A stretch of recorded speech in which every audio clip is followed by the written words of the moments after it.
Welcome, everyone, to another edition of the Zoo Crew Redo. Yeah, it's really loud. We'll get it down. What are you blowing it out for? Well, because, I'm excited. We got another one of our special editions of the Zoo Crew.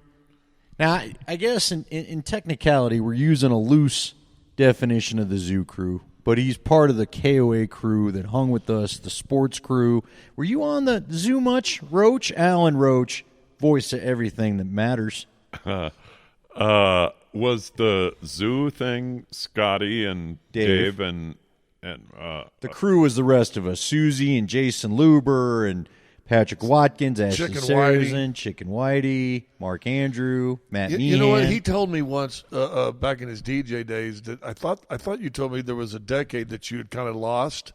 So I wonder if that might be 5 or 6 years you may have lost also. Julie Brauman, that was the name I was thinking of. Yeah. So is this the Zoo Crew from the old building on Lawrence Street or the new Well, that's building? where the zoo started, but really came to fruition in the new building. Yeah, I mean, my iteration of the Zoo Crew was I was there with these guys. I remember I had to pack up all their best of stuffs because I had just taken over the producing from Ivan, who got upset. So our crew was That's the new code word for building. fired. Yeah. Well, no, he quit, right? I was almost never in the new building. I mean, mornings. I did the morning show. You know, the sports on the right. Well, I remember going up to your studio because you were doing like the middays on Afternoons Fox. on the was Fox. was it afternoon? Yeah. And it always was funny because you had that little cage like trap thing with the cockroach in it. Remember, it was like a little mini, like a lobster trap, but it was this little tiny thing. And it had like a rubber cockroach in it, and it said Roach. Seems like something I do. Yeah, that or was a roach in there, and But right at the time when we moved from Lawrence Street to the new building is when voice tracking became the thing. right. And so I hardly did a live show on the Fox, and I did I think almost 2 years of the Fox at the new building. But I don't know if I ever did a live show from the new building. Wow. So you were like the ones that started kind of voice tracking it. I mean, you were one of the first ones in locally. At the old building, I remember sitting in the conference room at 1380 Lawrence Street right. with carts, the Yeah. 8-track cartridge things, transferring them to digital. Really? We transferred all of our entire song library, or maybe we actually did it, was it off of CDs, I suppose. I don't know. We did something with carts. Maybe we were transferring commercials. I mean, it was right at the It might have time been of commercials. transferring everything to digital. But do you remember when they went to the new building, they went to the full digital boards, and they had like 2 or 3 days of classes. Guys could go in there and gals could go in there and do the training. And then, oh, by the way, you're going to have the music library of every music station in the United States that's part of the cluster. You get to swap and share. Dude, for me, who I always thought music, and even though we did a sports talk show, I always thought music was a big part. The bumper, the bumper brings you energy or whatever. It gives you a topic once in a while. It could be a great sound effect if someone is, doing something stupid or funny. And we thought that was the greatest thing when we got that whole library. Well, it was because we used to. I can remember when I was producing weekend shows on the board op. You'd come in with your CD sleeve, like Dan DeRue used to let me just pick the music. He's like, I don't know, just keep it cool and modern. Remember him and Reggie McDaniel? Oh, yeah. Just as like, hey, keep it cool and modern. And Dan DeRue I started working with, and I brought him. I think I helped bring him in. As wife Wendy, and they were dating at the time, they weren't married, was doing news at Channel 2, and Dan was a photojournalist. But he was one of the 2 or 3 funniest dudes I'd ever been around. He did some imitation stuff. I brought What's him on the show. photojournalist mean? Cameraman? Yeah, cameraman. I'm just trying to use modern terms. No, that was good. No, thank you. So I actually brought him over and had him on the show and do a couple bits and some sound stuff, and he would call in once a week. So I guess in essence I kind of helped start him. Now he's like this media stud. and Reggie McDaniel. Dan DeRue, he was like on Channel two for a long two. time. think In he the still morning is. and like. Well, he started as a cameraman because he was doing camera stuff for us, myself and Jim Conrad, when we were doing that. And then they said, "Well, he is funny." And they let him put him in front of the camera a little bit, and then he's the wacky guy. Yeah, the wacky guy, and then it's kind of blown up. Nice. Well, he's man on the scene. He does a great job. When I used to be able to watch the Channel 2 morning show, morning news, they just send him out to the various events or whatever. So, we got lights flickering. Come on now. Come on now, Snow. I'm not a consumer of media. You are? I'm not. Oh, well, I'm a consumer of media only when it's kind of like put in my face. If I have my ability to do whatever I want, I pretty much listen to my playlists. well, and that's like a lot of people. Thank you for putting your friends out of business, even though you still contribute to the. I know. Even though you still contribute to the greater good Yeah, here. as we said down, what station are you guys on? Yeah. So, but you talked about voice tracking. Let's give people. We like to do the behind the scenes and tell the old stories on this thing. We may get into some sports. We'll see, but. I could voice track a 4-hour show in 13. Yeah, 18 tell minutes. people what that is. Where people think you're there, you're not there anymore as a DJ, right? You're not really in the building anymore, are you? And again, when did we move? Like right around 2000? 2000, because Y2K. Remember, we thought Y2K was going to shut the building down. Yeah, I remember going in and doing Fox shows, and you get a piece of paper that shows all the songs you're going to play in order, and then you have another piece of paper that shows the commercials. Well, when we went to voice tracking, you didn't need the commercial one because you weren't the one playing the commercials. All you needed to know were the songs. And then your program director would tell you, okay, between songs 2 and 3, read this card. Between songs 5 and 6, you say that was this song and this is that song. And then between songs 8 and 9, you need to promo what's going on this weekend and read one of these 4 cards. And that's all you do. And so to voice track, you go in and you sit down in front of a computer and you go, okay, song 3 is Rolling Stones' Miss You. Song 4 is Who Are You by The Who. So I'm going to talk in the middle of those. So I push a button on the computer. It plays the last 12 seconds of Rolling Stones' Miss You. It fades out, and I say, 103.5 The Fox, Colorado's Classic Rock. I'm Alan Roach. Coming up this weekend, and I read whatever's on my card, and I go, here's Who Are You by The Who. Okay? Now I jump ahead to song number 5, and I play the last 12 seconds of song number 5 in my ear. I start talking. I read this other card, or I promo whatever.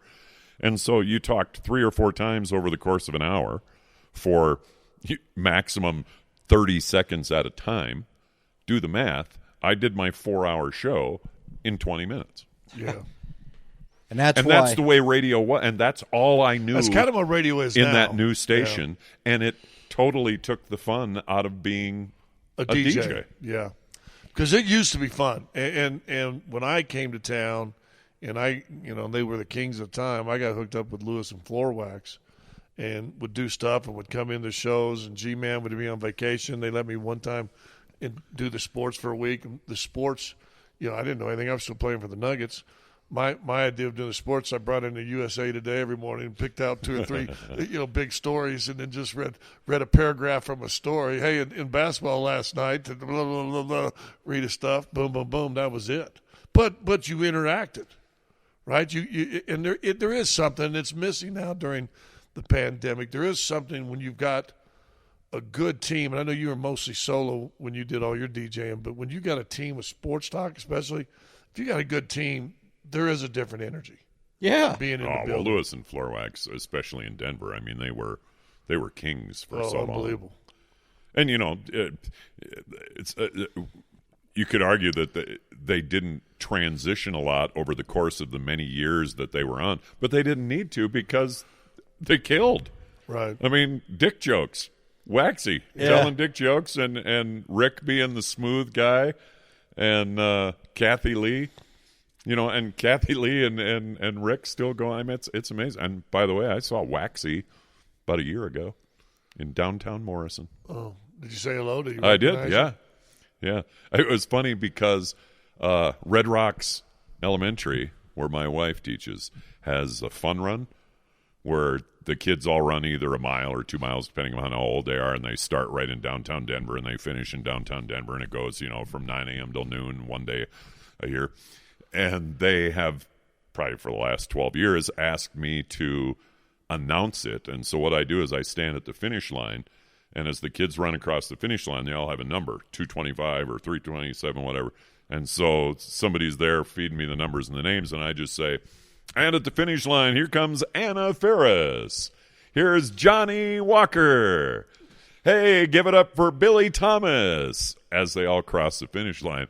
So Wax happened to be in downtown Morrison the last time we had a fun run, and he heard my voice down the streets of Morrison, so he came over and said hello. Oh, that's great.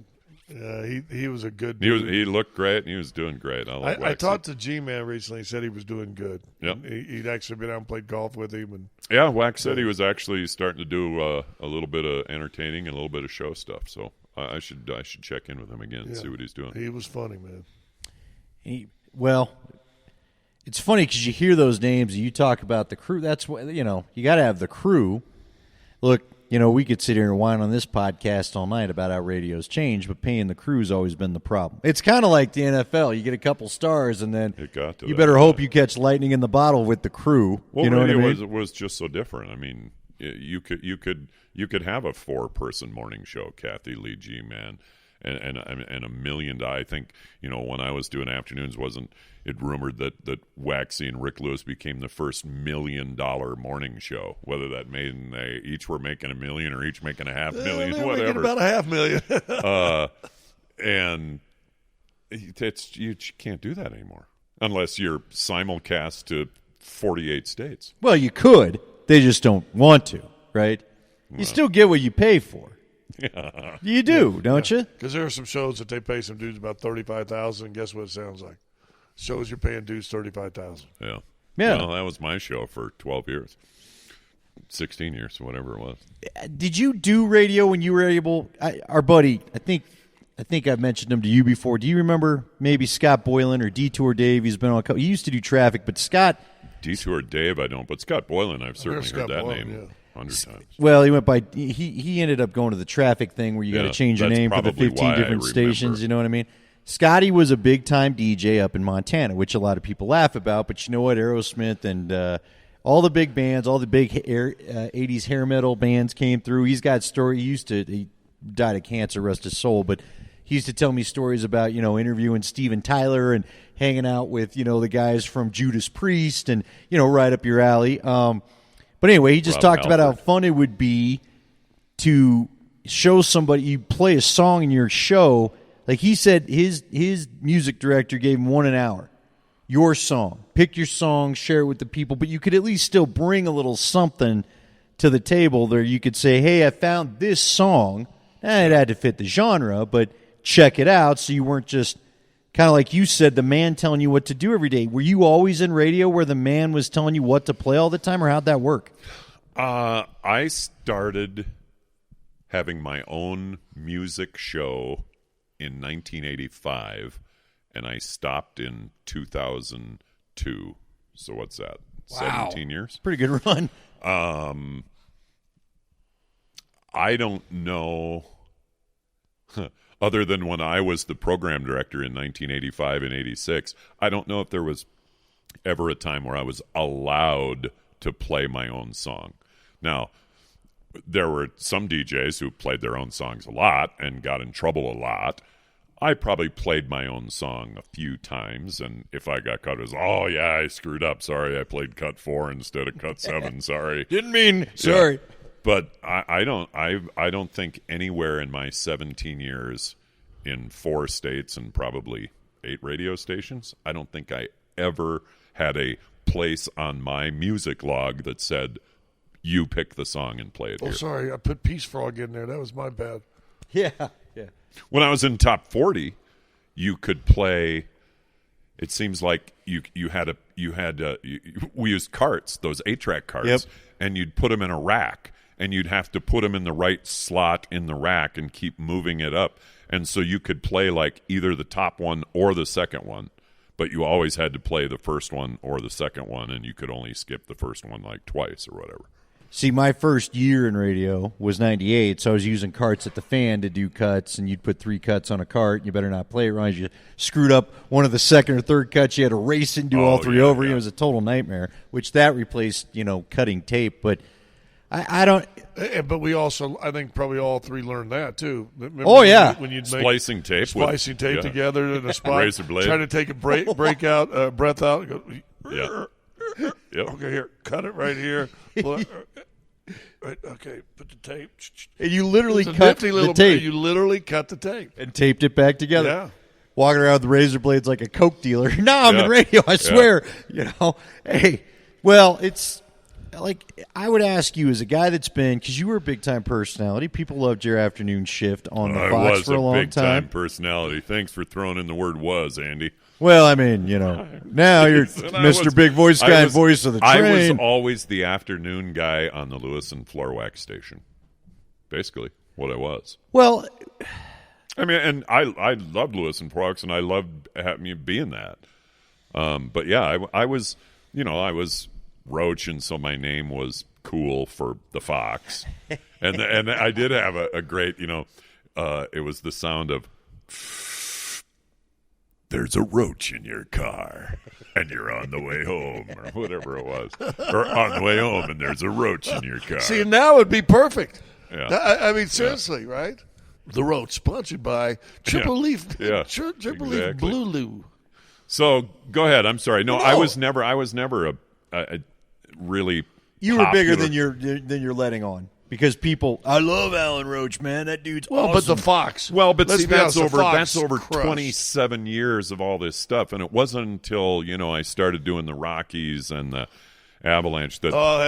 And the train of DIA. But that was late in the game. That blew you up. It wasn't until doing Rockies where people normal people started putting it together. I mean, I was huge with the bikers and the pot smokers. Right. Well, I might tell you who I was hanging out with then growing up. But my point is, here's the one thing about our industry now, and I want to, since all 3 of us have done sidelines and post-game interviews, we're going to have some fun with some stories about that. But I don't know how a young person makes an impression these days. I got lucky because he let me on the mic. You were talking about getting to do sports updates and made me flash back to he would let me do sports updates on the zoo, right, as the intern. And now I realize, man, it was way too stiff and way too – but Scotty was good about letting everybody just have a little moment of shine and whatever, and it made the internship something really cool. And, people wanted to come and be their intern and so on and so forth. You talk about getting to do this, man, you voice track everything out. I feel like it's all just going to be XM sooner or later, where there's 7 or 8 streams that they pump out of one central location. I mean, they got probably a DJ sitting in – wherever in Juniper, Florida. Yeah, and they do 3 stations. Yeah. I mean, I listen to XM, and I hear the same DJ on 2 or 3 stations, and they even promo that.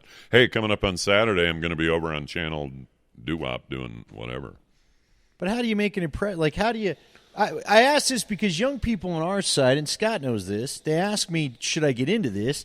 And I'm not here to crush anybody's dream. I can't believe my thing's turned out the way that it has. But man, it's hard to make a good living, and frankly, I don't know where you go. Every time I was asked that question 30 years ago, because I said, I working in Denver and at the Fox, and seeing how it works, and the people that I worked with, and how they kind of got there, I did it exactly the right way, but I had no idea I was doing it the right way, and the way I did it is, like I said, I always said, when I got the job at the Fox, which was July of 91, prior to that, I'd worked at 9 radio stations in 9 years in 4 states. And I worked at little tiny towns. Mom and pop places, right? Garden City, Kansas, Fort Dodge, Iowa. But I was the superstar of the radio show or of the radio station in those towns.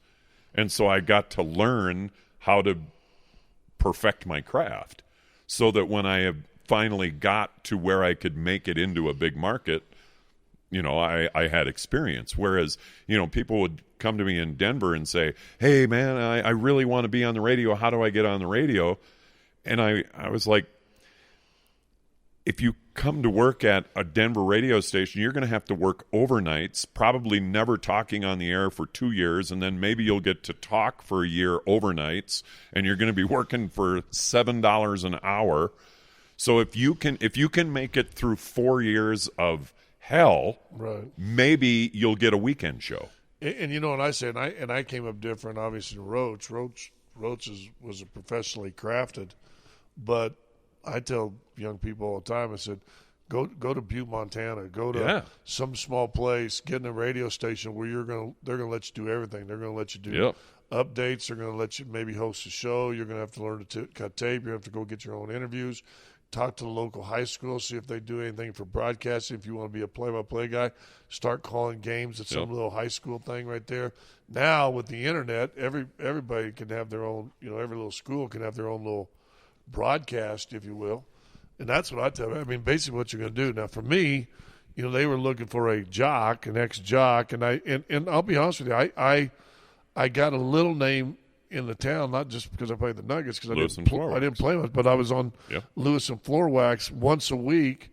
And then when Dean and Raj came around, they stole me over there, and I would do Dean and Raj. Forgot about that. Remember Dean and Raj? I listen to them in high school every morning. They're the only two that came in town and actually kind of challenged Lewis and Floor Wax for a while. Yeah, the radio wars between KBPI, the Fox, and KAZY were just nasty. Oh. And Jack Evans, I'm glad he was our general and not a general of another radio station, because he was the best at being bad. Really? Jack Evans. Oh. Why would you say that? What can you share that was something he did? He used to call Guerrilla Radio, one of the I think it was KAZY. Okay.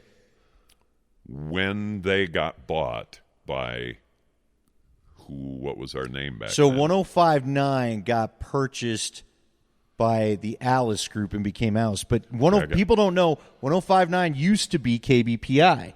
And 106.7 was KAZY.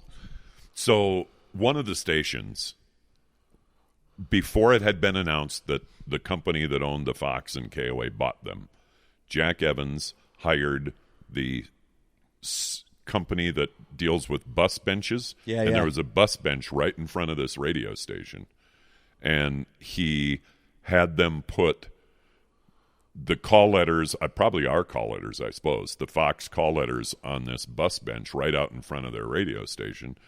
And then he hired a mariachi band to come and play mariachi music the whole day in front of this bench. And then at 2 o'clock in the afternoon, it was announced that it was sold and the station was going to become a Spanish music station. So now here's another one. What was was it KAZY, I think, that did the summer jam or the summer festival at Mile High Stadium? They would have, maybe there was a couple of them, but I think it was KAZY. Maybe it was KBPI. It had to be KBPI because you guys owned 106.7. The big Ozzy Fest type things. Yeah, and where there's 7 bands starting at 1 in the afternoon and goes till midnight. So we are in the KOA booth, which is on the 50-yard line at Mile High Stadium, basically where it is in the stadium now. And it seems like somebody had to bribe a security guard in order to let us up there, and we all had to be up there before 1 o'clock. Otherwise, you weren't going to be able to make it up there, and you had to talk to Jim around by the dumpster and tell him, and then they would come down and get you. So we're up there, and no one could get right up by the window. We kind of all had to sit back a ways until it got darker. So maybe 7 o'clock at night, the whole time we were in that booth, we were blowing up Fox balloons. And so right before dark, opened up the windows of the press box and threw out, thousands of balloons with 103.5 The Fox on them at the KBPI concert. That's the kind of stuff we did all the time. Guerrilla radio, right? I mean, But see, that's stuff we're too polite to do now. See, that makes me laugh because, like you said, that was fighting a war. I mean, it was the radio wars. The idea was to have more listeners, and in order to have more listeners, you had to have a better show than your competitor. And then when the same company started buying up 9 radio stations, we're hearing stuff like, "Oh, we want you to finish 5th." if you can finish fifth, then that's going to be perfect because this station's going to finish third and this station's going to finish first, and then we're going to get you into fifth. It's like, well, why? Well, corporate radio. Yeah, because we're a family now. Yeah, and we're worried about shareholders. Yeah. And we charge more money on this station for ads. Who gave you your best advice when all the shareholder stuff started happening? You did. Who's the guy that told you about that? That we're gonna as it once radio stations started trading over the NASDAQ, we were done. It was going to change, and it did. Yeah. I mean, they used to have legit promo budgets to get people into concerts and then hand out 103.5 T-shirts to all the people in the crowd. And you had these budgets, these promotional budgets that were legit. And then now they got. I remember when I first knew it was going down. You had 5 dudes, you had 1 promotion director, and I'm like, what? Yeah, trying to do 5 stations. Yeah. Yeah, when I first got to KOA, you guys were giving away Harleys and $5,000 cash and super trips, those eco trips. Remember those eco adventure trips? And Mike Rosen's going on cruises with listeners. Going and to Ireland. Now we're just happy to get some shirts to hand out when we go to an event. If. No, it changed. It became a money thing. When your bosses refer to what you're doing on the air as the product, there's a problem. Yeah. I remember hearing Mike O'Connor say that a few times. Well, the product. We got talking about, we got Roaches here too, and you mentioned a while ago we've all done sidelines, and when we were doing when I was doing color, Roach was always a sideline guy for me. We were always together. Dave would always go to bed at night, and Roach and I would stay out a little late. To the wee hours. a few times the wee hours. I only missed 1 bus, and that was in New Orleans. I do remember that. Yeah. I remember getting up at that game the next day. And that was when Mike Anderson had that blowout rushing game. Set the rookie rushing record for a single game. Yeah. But there's a big play, and the officials are talking to each other, and I'm trying to explain it. The back judges – with the Funniest ref, thing I've ever heard on the radio. Talking to the ref, and I'm like mumbling and stumbling. I go, folks, I got to apologize. I woke up this morning. I had 50 pink umbrellas in my gym bag, so I'm not all here right now, or something like that. Didn't Dave go, what are you talking about? It's the point. I was rolling on the sideline, hurting. My stomach hurt so bad from laughing after Scotty says, what happened there?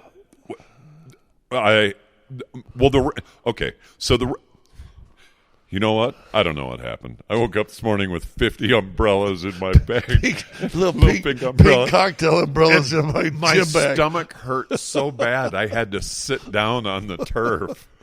Okay, so it's time. We're going to dive into the sports portion of this thing.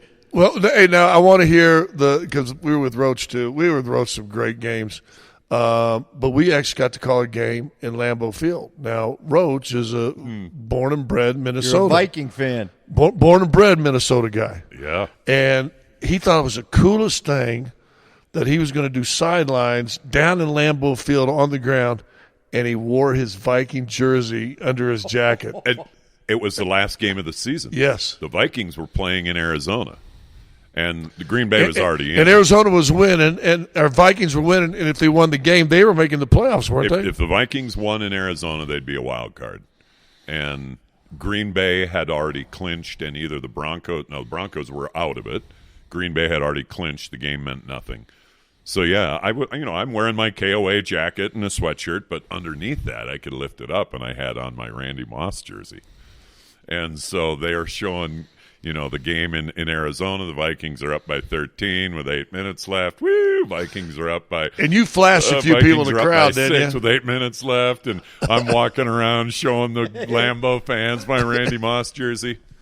Last play of the game, I don't remember it was Anquan Bolden or Larry Fitzgerald, one of them, caught a touchdown pass in the end zone, and Arizona won.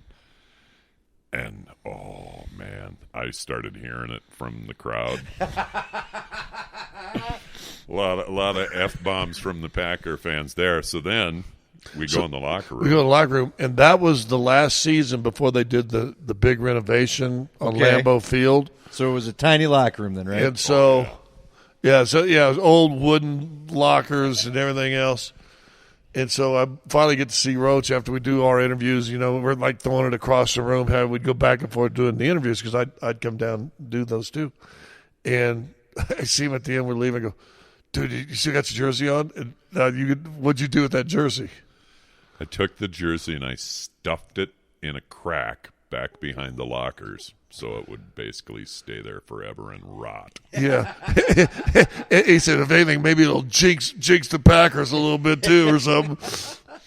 I can just imagine when somebody tore that thing out and all of a sudden they tear out that thing. Randy Moss jersey in there. This is Randy. What if this is real? Oh, my God. Hey, tell everybody, so you probably know, the Packer fans moon the opposing bus as you leave. Did you guys ever get treated to that? Is that a real thing? Oh, we were treated to that in many cities, though. Yeah. But apparently it's a Packer thing. It's kind of a Green Bay thing. I mean, I guess in Raiderville, it's the finger. Finger, yeah. I still tell the story. I don't know if you were on the bus, but it was one of the first times that I got to do a game, that I was doing the game in Oakland. And, we get there, we get on the bus, it's like 4 or 5 hours before the game starts, right? And we're on the bus, pulled in. And they've already got a handful of people out there tailgating, getting ready. And there's this little bitty boy down there. And I'm thinking, okay, what was Scott? What if he was 8 or 9 years old? Maybe it's his first NFL football game. And here comes the opposing team. And, yeah, he might be a Raider fan. But, I mean, John Elway might be on this bus, or Terrell Davis, or, a real NFL player. And so I look at this little kid, and I'm thinking, I'm going to wave at him. He'll maybe thinking, he'll tell a story growing up that, hey, some Broncos, I was at a game, my first game ever, some Bronco fan or some Bronco player waved at me. So we're driving by him, and I'm up by the window, and I'm kind of waving, and kid's like 8, 9. Just finger right there. The finger right out at me. I'm like, razzle, fratting, socking, racking, right, And I started laughing. I'm thinking, well, that's a Raider fan right there. Did you say Grandma? Grandma gave it to you too? The whole family? Yeah. Listen, I don't know how they are in Vegas. There's probably a whole different crowd in Vegas in those games than there are. They're showing up Oakland. at all. We don't know yet. Yeah. But in Oakland, ooh. Yeah, Oakland was and you did not wear Bronco. That's the only place. I did the first time I wore something with Broncos on it, and I kept my duffel bag. I had a duffel bag that I carried down on the field with me, and I had my rain jacket in there or whatever, and maybe keeping extra batteries in there for my mic or whatever. And so where they roll the tarp up in that, that big roll, I would just set my duffel bag right inside that roll during the game. Well, I came back like in the fourth quarter to grab something out of my duffel bag, and it had been spit on 7,000 times. It was just, it had. Think about just leaving it there? Yeah. I almost dry heaved. I had to get in there. I had the batteries on the wireless mic were out. I had to get in there to get the batteries. That's awful. Oh my Jeff God. Putzier, the former tight end, did tell me, because I always wore the Bronco polo. He goes, you better keep your eye on the stands. He said you'll get doused with pee. They'll pee in a cup and throw it at you. Ugh. I got a beer thrown on me at a game. Well, you and Dave were doing the game, I'm sure. Oh, I had to. I remember, and I did play-by-play of the guy being thrown out. I remember Dave. I think it was in Kansas City, and you were doing a game, and this guy's because we keep the windows open, and we're getting loud, and this dude starts going on. We get in the break. He said, "Listen, booger." I don't know if he said MFer, but he said, "I'll come down here." Oh, you're a big tough guy. I go, yeah, I am. And we've all seen Dave when he also gets pushed a little too far, and we're thinking, okay, he's going to hurt somebody, right? And dude, I thought he was going to, and everything he could, I thought they were going to go get him. I thought he was going to go get that guy. Isn't that the game where he went and tried to find the dude? Right after the game, there? he goes, yeah. He goes, stay there. Yeah, he goes, we'll be right back, right here on the Denver Bronco Radio Network. He throws a headset down, and he's heading out the booth. I'm going, oh, here we go. Here we go. It's happening. So one of the things I wanted to talk about, speaking of Dave, is because I was working the board, how many times did you get an unplanned F-bomb? Because I can remember Keith Traylor and Clinton Portis, to be specific, a couple times where, they tell you in broadcast school, maybe don't acknowledge it. Try to dance around it. It'd be like a hot potato. F-bomb, Dave. You just throw it I remember Roach doing that. Well, he went, okay, Dave. Yeah. So, congratulations, Clinton. Yeah, fucking. All right, Dave, back up to you. Dave never knew what to do with it. Well, I guess we'll go to break. and you know the funny thing, it was radio's theater of mind, and that's what is the beautiful thing about radio. And we're in Andy's basement doing this, and we're socially distanced. I mean, we're part. Roach would be closer than he is right now with the next guest and go, hey, let's go over across the locker room to Alan Roach. he's literally in the cubicle next to me. We probably passed the microphone. We might have done that before. And now we go over to Scott Hastings, and I hand him the mic. Yeah, because I know that happened once because the microphone, one of the two microphones petered out. Yeah, I'm sure it happened. Yeah. And then there was the game in Cincinnati when Corey Dillon ran for an NFL record, 270 245. And we didn't have any microphones in the locker room. That's the only time in my 16 years of doing Broncos we did not have a post-game locker room show because the mics, nothing worked. Oh, there was something going on, right? The signals wouldn't go through because we used wireless, which is kind of weird when you think about it, the technology, and that was 20 years ago, and the technology, and you're trying to shoot through cement.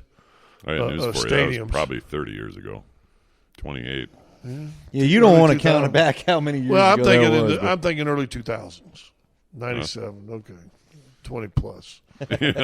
No, that's 30 plus. Me. When I get my ass up on this lazy boy, I'll tell you how old I am.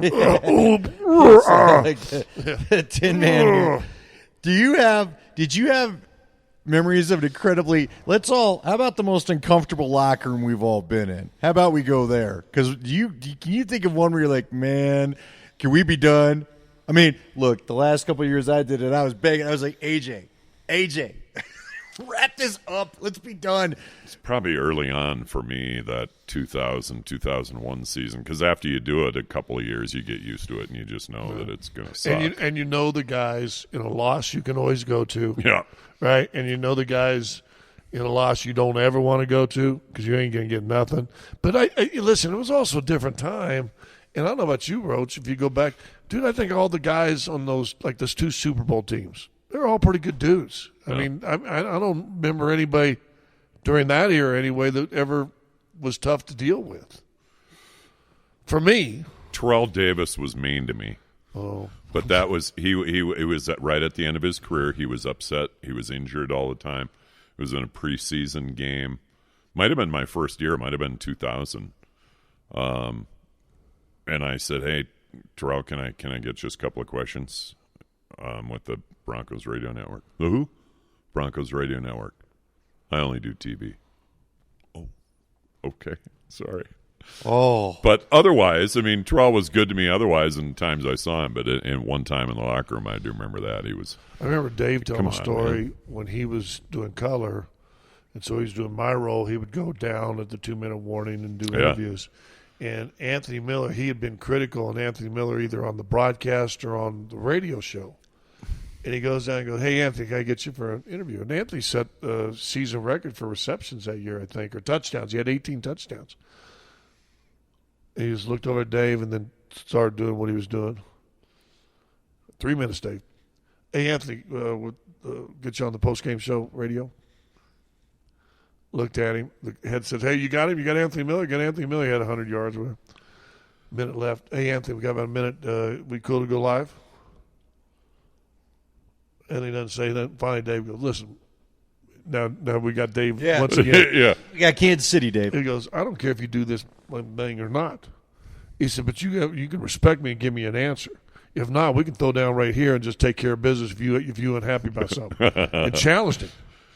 All said it was like 5, 4, 3, 2. "Now let's go down to the locker room." Dave Logan is standing by with Anthony Miller. He goes, "Well, I'm here with Anthony Miller. We'll see Anthony." And he said Anthony was great. Answered all of his questions. I remember that story. I never had an issue. I knew you like Alfred. Big Al and I did shows together and became a great friend. But Alfred was always great because he would come up. You didn't get him the first wave. Because as soon as the game came over, that dude was like he was exhausted. I mean, he couldn't. He was like dead. Yeah. But then you let the first wave go. You let him maybe get a shower and he sit back down. Then you get him. And, man, he's Big Al. He's laughing and doing the Big Al. He was always fun. And Big Al was always fun to get. See, my version of Anthony Miller was Dan Hawkins. And Dan knew what pissed me off was, he knew I'd come over and I go, Coach, we good? We ready? Like Dave. He would look at me. He would acknowledge me. And I just kept walking with him. Coach, we going to do this? And every time, there were 3 times, Shannon, like you said, the engineer is always saying, can we come down or not so you can tell the play-by-play guy for those listening? Yeah. And Shannon goes, can we do this? I go, I don't know. Throw down. Let's see what happens. I remember Hawkins snaps his head at me. I was like, what? And again, like Dave said, they answer the question because they don't want to look like asses there. The one guy that scared me, like the one time, and it's so stupid because he wasn't even mad at me, but you could just feel the intensity of the game, was Mel Tucker. I can't remember which game it was, but I'm waiting as they come out of halftime, and all of a sudden he locks eyes and goes, do you need me? I'm like, well, I don't have to have you. But it'd be nice. I mean, I'd like to if you're not mad. The worst locker room, though, was Super Bowl 48, man. Do you remember that? See, and I was going to say when you asked, oddly enough, the worst locker room I've been in is not Super Bowl 48. How is that possible? You and I were looking all over. You and I are trying to do a. Do you remember? I went towards Decker. I went towards Welker. I went towards every guy I had, and the only one that gave either one of us an interview. Finally, Pot Roast looked at me and, come on, Andy, I'll talk to you. And then I remember, like the whole swarm. Dave throws down. I stick the mic in, and it was like, boom! Like it just everybody was around us to where I almost couldn't even stand up and talk to the guy. I kind of always thought maybe it was because. You got beat by 38 points? You knew an hour and a half ago that this was coming. Yeah. The drama was out. Yeah. We knew an hour and a half before going in the locker room that 12 minutes to go in the second quarter. We kind of knew what this was heading. So maybe I'd braced myself for it. Hey, it's funny. It's funny that came up. I was telling these guys, well, maybe I would. Maybe I told Nate on the radio. I will never forget. We're all in New York, and we're doing our thing, and I'd done 1,000 interviews that week where I'd said the week of Super Bowl 48, well, if it's a close game, that's maybe how Seattle wins, but if there's going to be a blowout, it'll be the Broncos. And if people kept going, this Seattle defense is pretty good, I was like, they ain't seen offense like the Broncos. They ain't seen offense like the Broncos. And I remember you and I sat down with Treadwell, getting ready to do our pregame, our 9-hour pregame. Yeah. For Super Bowl 48, and you all of a sudden go, these numbers that Seattle has are awfully similar to Baltimore, and I was like, what? And Roach was the first one on game day to just kind of float it out there that maybe it was the Broncos that had not seen a defense like Seattle, and sure enough. Well, it's funny, I sat down with a member of the coaching staff literally a week after that game, and he actually wanted to pick my brain. He grew up in Michigan, so he wanted to know about the Pistons, but he also knew he was about ready to become a head coach, and he wanted to know mindset, championship mindset, different stuff. So I went and met him for an hour, and it lasted 5. I sat there and had coffee with him at a Starbucks literally for 5 hours. And, after a while, now you get to, because you knew the guy, but now you get to know the guy. And we're sitting there talking, but he told me, he said, that first snap – went over Peyton's head, went over there, and he said, we were shell-shocked. And I'm looking over at the head coach at the time saying, you got to do something. You got to get these, hey, dude, okay, now we got them where we want them. You got to, and he said, I looked at the head coach, and the head coach was shell-shocked. And I said, we were in trouble. So you jokingly said, we knew the outcome an hour and a half. Yeah. This coach that was pretty instrumental with the team said from that first play when he looked over at John Fox, and John Fox didn't say a word to anybody. Didn't clap his hands, attaboy, come on, guys, no problem, whatever, blah, blah, blah. We get better field position this way, whatever it was. He said John Fox was shell-shocked. And when I saw that, this is the coach talking to me, what shocked me after that game was one of the first things that John Fox said when asked about the beginning of the game is he said, we were really surprised at how loud it was, how many Seahawks fans were here. I'm like, he must really? have gone out in New York. That's what you're going to give us? You were shocked at how loud it was at the Super Bowl. Wow.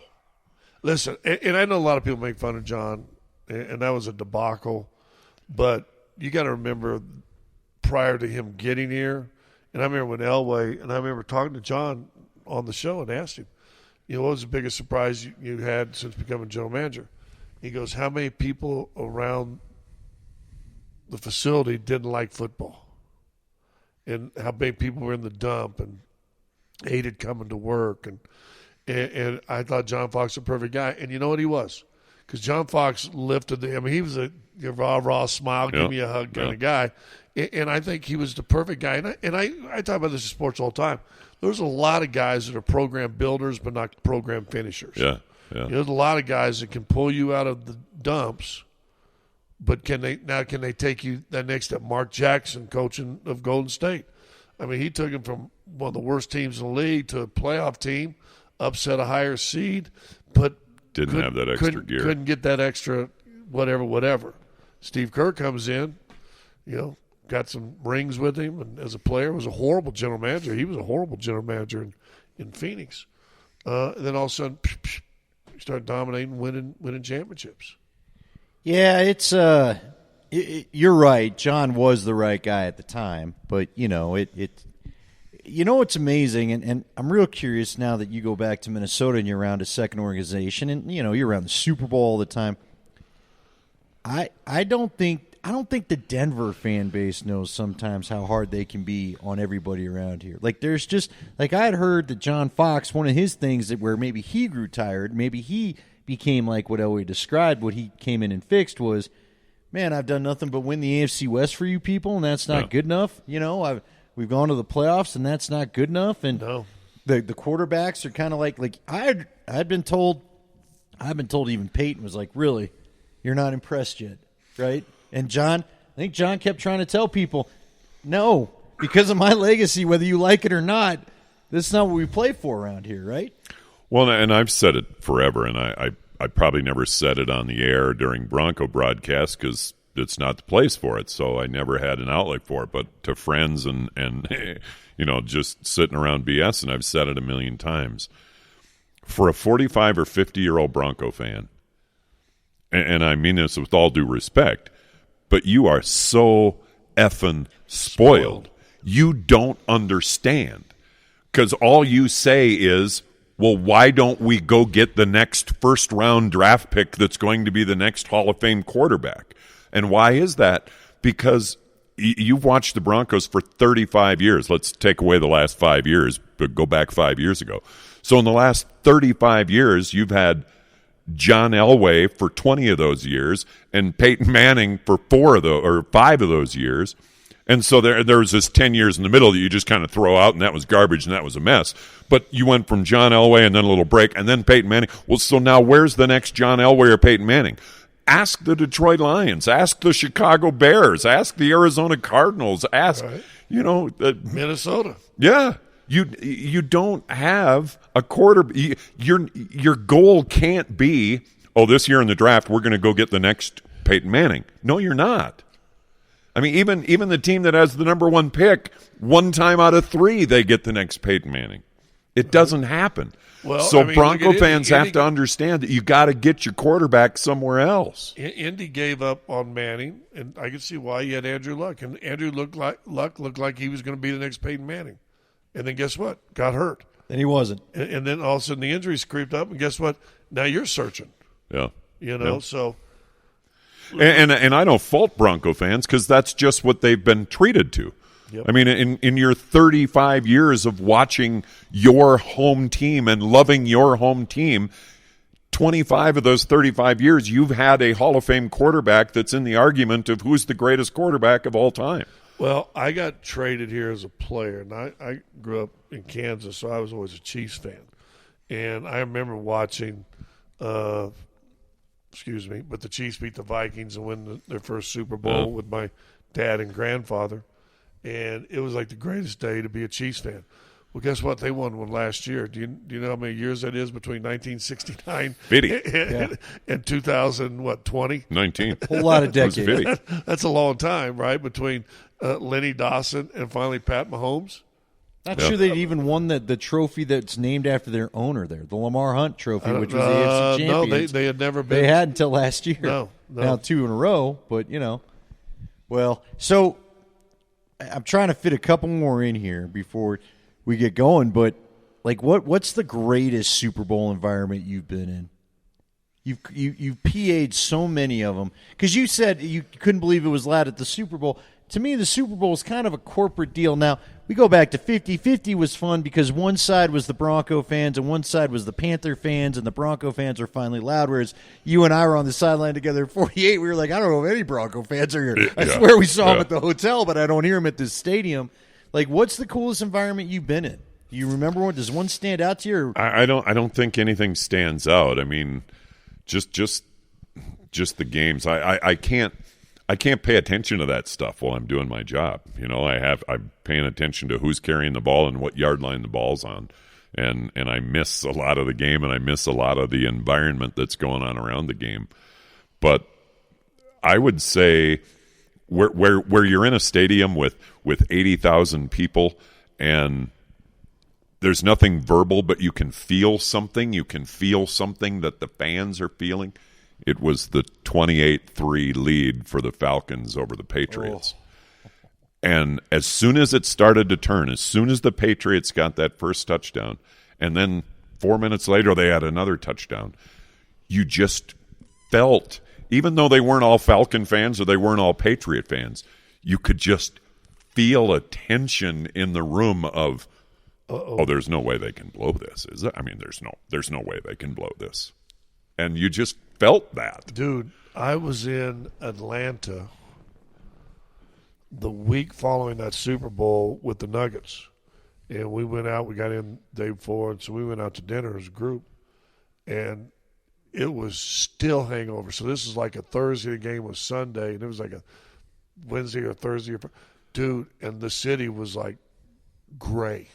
I mean, it was like no one. You could feel the mood. Well, I mean, no one was out. No one did. Opposite end of the spectrum. That feeling, that gray feeling, was the Minnesota Super Bowl. Minnesota was one game away from playing in a Super Bowl in their own city and hosting the Super Bowl. And so they go to the Eagles and they get blown out 38-6 or whatever it was, 38-7. And so then it's like, okay, Minnesota, here comes the Super Bowl. Come on out and celebrate the game of football. F you. And it's like people in Minnesota, by the time, the week went by and then you start the week of the Super Bowl, was the first time that people were able to drag themselves off the couch or lift their head up out of their beer. I'm going ice fishing for a week. Yeah. And then it's like, okay, it's the Super Bowl. Now, did you do the one this year? Did you PA the Tampa game? How was Tampa? Because that was a team that got to host the Super Bowl. You got to chalk that one up to just bizarreness. I mean, there was, 12,000 people there or whatever. But it's with the COVID and the fake paper cardboard fans every that third. Looked stupid. And from at first, that was a social distancing thing, cool, a genius and then after thing. That, it was, yeah. Those were in there when I got to the stadium the first day on Wednesday, and so there's 4 cardboards, 3 empty seats, 2 cardboards, 2 empty seats, 4 cardboards, 3 empty seats. That was the way they social distance people all around the stadium. Was they put all these cardboard fans? That's up. kind of brilliant. Yeah. Wow. Because I was watching one of the NCAA games today, and it was college kids, and all of a sudden you got like 20 people, and their team was winning. They're all hugging, jumping up and down. I'm going, I don't think those seats are probably sold like that. Yeah. I think you've probably rearranged the chart. You probably rearranged the bodies there somehow. All right, funnest Bronco trip. You guys probably hit on it. It had to be the New Orleans one for you. I remember you, me, and AJ went to Seattle when you got to do color. Remember we all got to do a game of color before they ultimately, I don't know, they ran through everybody for the regular season. But We were in Seattle together. Oh, that was the game where I did color, and I was horrible. And I was horrible. But we were the taxi driver, and we'd had a little bit of fun. And all I remember is you're sitting in the front of the cab, and this guy's just kind of. Oh yeah, I do remember jerking giving us him a around. hard You time. finally looked over at me. You go, "Will you drive a little more, less reckless or something?" I mean, the guy thought you got a deep voice. Yeah. So that was one of my favorite memories. Do you two have a favorite trip that you had? Was it the New Orleans one for sure because of Pat O'Brien's? Yeah. And do you remember the New York one? The New York trip with the vans. Kenny Marks. Yeah. And didn't we stop and buy booze on the way to get to New York? Yes. Yeah. Yes. And then Kenny had a friend that got us into some hip club, like where there's 250 people standing in line, and we get out of this white van and talk to a couple of different guys. Buy like a vodka or something. The way we ended up finally getting in apparently was, oh yeah, we'll let you in. Oh yeah, we'll let you in. Oh yeah, we'll give you a table. All right, minimum for that table is $1,200. Yeah. Boom. And I gave you a bottle of vodka, like a bottle of vodka and a 12-pack of beer. Yeah. But we were in a club. Yeah. We got a bottle of Jack. I do remember it was a bottle of Jack. Did you see anybody cool? Was there anybody famous? I don't know if I saw one? anybody. There was. Mexico. I mean, it was all. Yeah, no, I didn't see any celebrities. There was like girls, I suppose, probably wearing swimsuits. You couldn't tell, like dancing inside of circular Was that the things. one that kind of had two layers? Like there was an upstairs and downstairs, and the whole middle was open. Was that? Yeah. And it was blue. I remember it was kind of bluish in there or something. It was. Could it have been the WWF club? I don't know. Was that something? I don't know. I remember I seeing think it was that there. the WWF club. Yeah. No, that was a good trip. But we had good. I mean, we had good times. We had fun times. That was my first time in New York, I think. So, like eating a hot dog on the street at 3:30 a.m. I remember we went to Minnesota for a game, and you took us to that fancy steakhouse that turns out it's like Amy's been downtown Minneapolis. You don't ever have to go outside if you don't want to. You got a little path to the gerbil maze. Yeah, your little gerbil maze to get you. And all of a sudden we're in the middle. God, we're in an office building, aren't we? Oh no, here's that steakhouse right here. And it was a good steakhouse. Manny's. You took us there too. That was good. We had fun. Didn't you come with us to Seattle one time on a trip? Yeah, I did. But Roach, like for Roach and I, because Roach always he had a wedding or whatever. You had family. I never events. missed a game for a wedding, did I? Maybe Yeah, my you did. wedding. That's No, how I got married in one of my July. first shots. But I always had to fill in for him. Yeah, so Andy and I never, other than that Seattle game, Right. where you did sidelines and I did color. Andy and I had never done a But game you together. was in Seattle Other than one home. time with me, and I must have done sidelines because I did. It that's was when my we first went out- game. We went out to that hip, cool place, and we were going to get a tattoo, but they said we were too drunk. Yeah. No, yeah, because we'd gone. It was really cool because we went to. Too drunk to get a Oh, tattoo? they said There's levels of drunk. That one's up there. she was worried that I guess you could bleed out if you cut too badly or something because the blood thins when you drink alcohol. Anyway, we'd gone to the Jimi Hendrix Experience, and that was big for me because it was all about the grunge bands and Seattle music scene and this stuff. And then we went downtown to where, like, I kept imagining being in all these clubs and seeing Nirvana or frickin' Pearl Jam or Soundgarden as the house band. I mean, that must have been, did they suck? Were they any good? These are the things I get. But you and I, we saw, God, wasn't there some? In Seattle? Yeah. We were saw some band. I remember being in a bad country bar or something. Yeah, we had to get out of there pretty quick. But anyway, Was it Seattle? Do you miss the trips? Well, yeah. I mean, I've been traveling with the Nuggets for years, so obviously we go everywhere, and you don't realize you miss them till you miss them, and then all of a sudden you realize I'm home with my family for 7 days a week, 31 days a month. Can I just have one road trip? Yeah. I mean, just one. Can I just go out for a Friday game, come back, play Saturday, come back on Sunday, please? But see, isn't that like what I loved about the football is what you just described there. You fly in, you have your Saturday night with the guys. We get up, we do the game, we go the heck home, right? Yeah. Like I don't know that I could do baseball or the some NBA of one would. This trip that they're on right now would be great because you're going to Orlando. First of all, it's cold as heck here, so you're down in Orlando. And then I know they're playing Toronto in the next game, but they're in Tampa. So you're going to get 3 days in Florida. And then after the game in Tampa, you're flying to New Orleans. So now you're going to have a night off in New Orleans. Still a good place. And then a game in New Orleans. So now you're floating around while it's 30 degrees here. You're floating around in 78, 80-degree weather, sitting out on patios, drinking beers. You're wearing shorts. So I miss that a little bit, yeah. Total honesty. And anybody that knows me knows this because I get asked the question all the time, about road trips, whatever. And I've told everybody that I know, road trips for me, for the Denver Broncos, I did 16 years of them. They stopped being fun when Scott Hastings was not on the trip. Amen. Scott and I used to have fun probably 7 out of the 10 road trips. Yeah, at least. And I looked forward to every single one.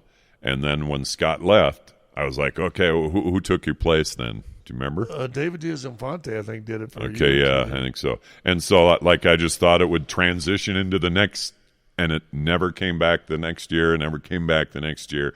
And then by the third year, it was like, I don't like road trips anymore because Hastings isn't along and I got nothing to do. But we would always, about every other trip, you'd have salespeople. And the greatest one, you had to be on this trip, but I don't even remember where it was. It was somewhere in the Midwest. And the Budweiser guys. You always liked the trips with the Budweiser guys because they'd always have a room or like a conference hospitality room. A hospitality room. So you go down there, and before you go out to dinner, you'd have a 6-pack, all Bud free. Oh, get your and sit there. Then they always take you out to a nice steakhouse. And then everybody was just wherever you wanted to go. But, dude, we had – See, I know what you're talking about, though, because when I went on the few trips with you, I saw cities. Just, not everybody. I will say that's why I was happy to have Ed back. My years are with Ed. Did either one of you guys go to Mexico City? No. Let me tell you about that road trip. First of all, NFL sponsored a hospitality place like the Hard Rock. And it's like all the Broncos and all, I think Dolphins? Was it the Dolphins they played? I don't even remember who they played, to be honest with you. I know we broadcast. It might have been the Raiders. Is this a preseason game? Yeah. And they broadcast this. We sat up on top of the very roof of a soccer stadium to broadcast the game. It's when Elway, I think, hurt himself. He did. Blew the bicep. So we start off at a hospitality party with food and drink at a Hard Rock. And then we come back and everybody's going out. And there was this little bar. Literally, you walk out the front door of the hotel in Mexico City, and it was like one of those big, long, circular things. So you walked about a quarter of a block to the street, cross the street, and then there's this little dive bar. Natalie Boo, remember the Channel 4 the sports lady that worked here?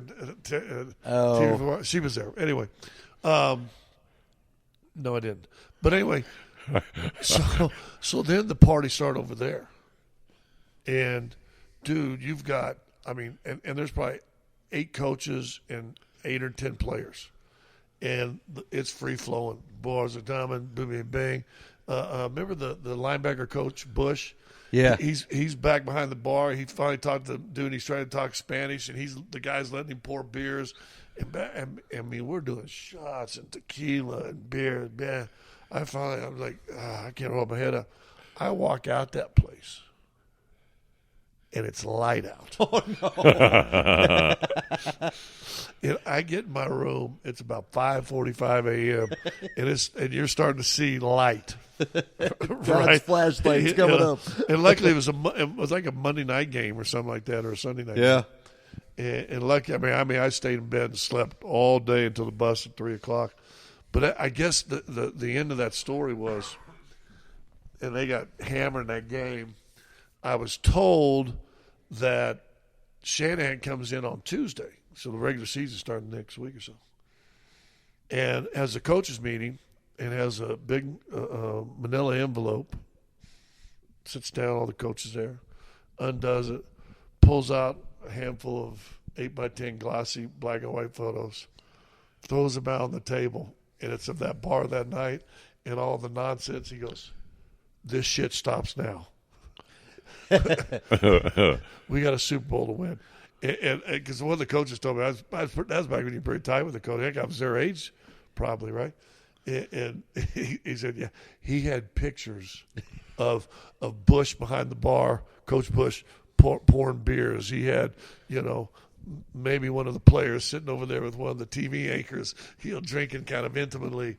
He had all these other coaches that were, there was literally 6 or 8. And I went home, there were still 6 or 8 coaches behind me.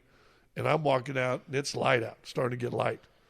And supposedly somebody, and that's where you knew you didn't mess with Shanahan. Somebody was the mole. Somebody had pictures. The end of that story wasn't much different than New Orleans. If you made it home before light in New Orleans, you didn't make it home more than 5 minutes before light. Were the coaches with you? And that was a out. noon game Central Time. Oh, I know. And the first bus was like at 8:30. Yeah. There's no way you were in before 5:30.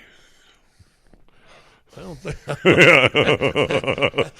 think it was closer to 6. I think I walked in and said, "Give me a couple hours sleep."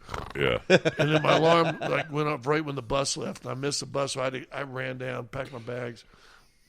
I didn't even take a shower. I think I just put water in my head. Caught a cab to the arena. Brushed the pink umbrellas out of his bag. Off he went. I got to pee. All right. Well, Roach, thanks for sitting in with us, man. It was a lot of fun. Yeah, just kind of shooting the bull. Maybe we'll do it again because you live 10 minutes away from me. I do. I live 15. Scotty lives 15. Everybody should live where we live. Talk to you next week.